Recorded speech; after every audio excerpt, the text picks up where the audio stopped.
তেঁতুল গাছের মগডালে বসে মিষ্টি খাচ্ছেন এক গৃহবধূ।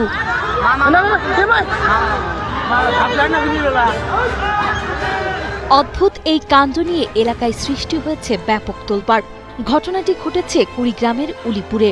জানা যায় গত রাত 10টা থেকে নিখোঁজ ছিলেন এই নারী। নিখোঁজের পর আজ সকালে গোড়াই আনন্দবাজার এলাকার বাসিন্দা আবু সাইদের স্ত্রীকে বাড়ির অদূরে একটি পুকুর পাড়ের উঁচু তেঁতুল গাছের মগডালে বসে থাকতে দেখেন স্থানীয়রা।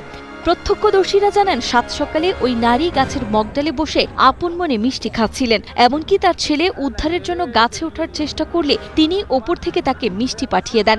পরে খবর পেয়ে ফায়ার সার্ভিসের উদ্ধারকর্মীরা ঘটনাস্থলে পৌঁছে তাকে নামানোর চেষ্টা করলে তিনি নিচে নামতে অস্বীকৃতি জানিয়ে পুকুরে ঝাঁপ দেন। এতে তিনি তাৎক্ষণিক জ্ঞান হারিয়ে ফেললে ফায়ার সার্ভিসের কর্মীরা তাকে পানি থেকে উদ্ধার করে হাসপাতালে পাঠায়। মাঝরাতে ওই নারী কিভাবে বিশালাকার ওই মগডালে উঠলেন এবং সেখানে মিষ্টি বা কোথায় পেলেন, এমন সব রহস্যময় প্রশ্নে এখন লোকমুখে নানা গুঞ্জন ছড়িয়ে পড়েছে।